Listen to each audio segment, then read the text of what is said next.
Not only is the WNBPA at war with its own players that it is supposed to be representing, they got the damn agents of players that have turned on them, that is siding with the rest of the players and the WNBA owners. And they now want to communicate with WNBA owners and Kathy Engelbert directly to get a damn deal. Let's just call it what it is. The WNBPA is in full crisis mode.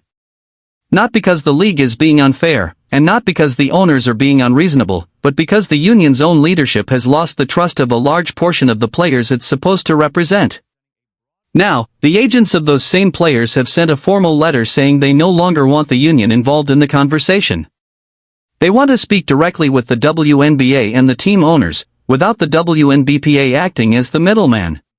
Through third person, they don't want to be hearing about things through the WNBPA anymore because the WNBPA Leadership Committee, Nneka Ogwumike, Nafisa Collier, Breanna Stewart, Kelsey Plum, Bree Turner, and the rest have lost trust because they have been lying. When the people representing your clients stop trusting you to relay information accurately, that's not a communication problem, it's a credibility collapse. And that's exactly what's happening right now in the WNBA's collective bargaining negotiations. Let's lay out the full picture, because every piece of this matters, and it all connects in ways that explain why this deal has dragged on for 16 months with no resolution in sight. From Alexa Philippou, courtesy of Alexa Philippou and ESPN, where it says, ESPN's Alexa Philippou with the details on WNBA agents call for more transparency and communication from the players' union.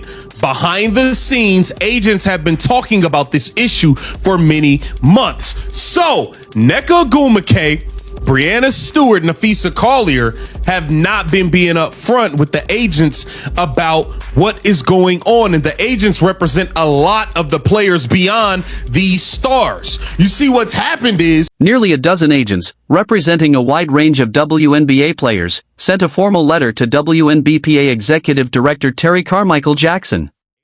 The letter, obtained by ESPN's Alexa Philippou, called for transparency and coordinated communication in the ongoing CBA negotiations. On the surface, it sounds polite and professional. The middle of the pack players, let's say the Lexi Hall group of the world, they sensed that they were about to be screwed over by its own WNBPA, who is only looking out for max level veteran players.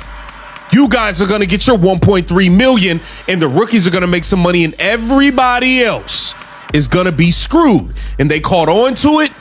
They started calling them greedy. And they're not going to sit still and get played by Nneka Ogwumike and the WNBPA, who has lost all trust in the players. And now the agents want to deal directly with the owners. This is crazy. But look at what it's really saying beneath the diplomatic language. It's saying, we do not trust what you've been telling us. We don't believe the information coming through you is accurate or complete. We want to see the league's actual proposal directly. We want to be part of the conversation without you filtering it first. The agents also requested to review the WNBA's current proposal themselves, undersign non-disclosure agreements.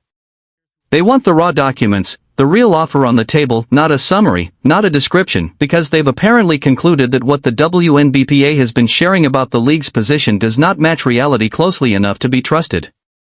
Here's why the agents moved so fast and forcefully. About 80% of the WNBA is currently made up of free agents, not playing yet. Agents only get paid when their clients sign contracts.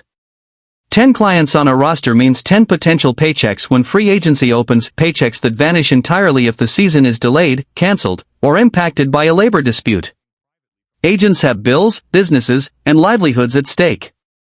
They need this deal done, and they need it done before the season is affected.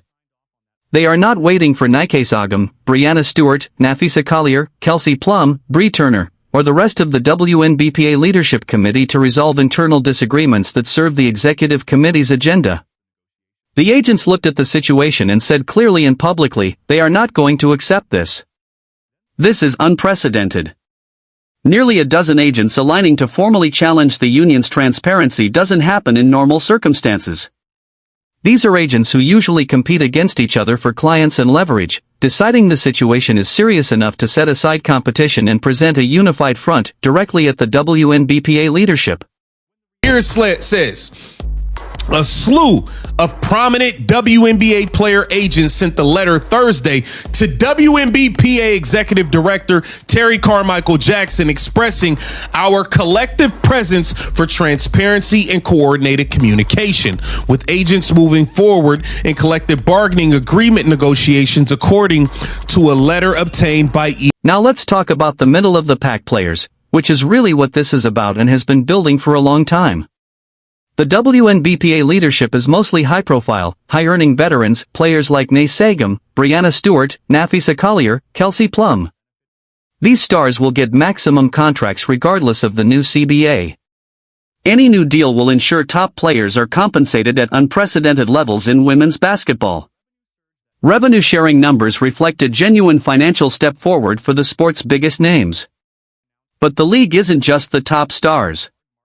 It's made up of players like Lexi Hall, solid contributors, crucial roster pieces, the ones who make teams function but don't command max salaries.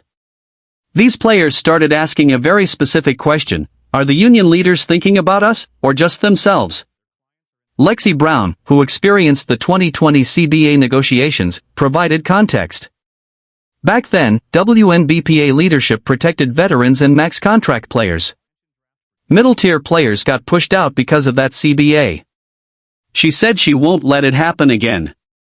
She's in that middle pack and doesn't trust current leadership to negotiate in her interest. That warning came from someone who lived through the consequences, a first-hand account of colleagues losing careers while the union prioritized the wrong people. When Lexi Brown went public, agents heard the same privately from their clients. Middle-tier players were not just uncomfortable, they were alarmed. They told agents that the strike authorization approved in December was obtained through misleading framing. Players who signed off now say they feel misled into giving the executive committee the power to call a strike without fully understanding or agreeing with the leadership's direction. Over half the players on that Tuesday call reaffirmed they did not want a strike.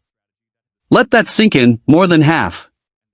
The very strike authorization the WNBPA held over the league as leverage was authorized by a player body that now says they don't want it used. The foundation of the union's negotiating power just cracked. The WNBPA tried to get ahead of the agent's letter. Less than 90 minutes before it arrived, the union sent correspondence to agents offering to meet and discuss negotiations. That timing shows they knew the letter was coming, they anticipated a public trust problem and rushed to appear cooperative and transparent. Then they announced plans to survey players about the WNBA's February 20th proposal. The agents immediately demanded input into that survey, the actual questions, because they don't trust a survey written entirely by WNBPA leadership. They worry the questions could make it appear players support a strike when sentiment is actually divided. This isn't paranoia. It's a direct response to watching leadership misrepresent player sentiment before. When you've already mischaracterized a player body as unified, people representing those players will scrutinize every piece of information you produce. The agents aren't asking for input to help, they're asking because they no longer trust the output of a process they didn't design. The executive director, Jackson, described the Tuesday player call as spirited, passionate, and at times tough. That's a diplomatic way of describing what was clearly a chaotic confrontation among players with fundamentally different visions of what the CBA should accomplish and who should benefit most. Spirited and tough means people were angry. People were saying things that could not easily be walked back. The carefully constructed image of union solidarity did not reflect reality. Now, connect this back to Caitlin Clark. Her impact directly drove the revenue surge that made improved CBA offers possible. Owners explicitly confirmed each team would receive $8 million, a figure tied to commercial growth generated by Clark. Attendance, TV ratings, jersey sales, trading cards, all record-breaking, all because of her presence. The agents see this clearly. Their clients are in that middle range. Their paychecks depend on contracts being signed. They are done waiting politely for a union leadership that lost members' trust to close a deal that should have been done months ago. March 10th is the league's deadline for a term sheet to avoid impacting the season schedule. Season starts May 8th. Free agency, the expansion draft for 2 new teams, and the college draft must happen before mid-April training camp. Everything depends on this negotiation, yet player representatives are focused on a credibility crisis rather than getting a deal done. Agents have made their stance clear: they want direct communication, the actual documents, and input into the survey. They're not going away, and they won't be quiet. The WNBPA built this crisis through months of opacity, prioritizing top-tier players, and a strike strategy that fractured the player body it was meant to unify. The agents declaring war isn't a surprise, it's the inevitable result of leadership treating transparency as optional. Sign the deal. Protect all players, not just the top stars. The WNBPA lost the players, lost the agents, and is running out of time before the March 10th deadline. This CBA circus has gone on for 16 months, and the people responsible for ending it are busy fighting each other. If you're following every twist in this story, hit that like button and subscribe so you never miss an update.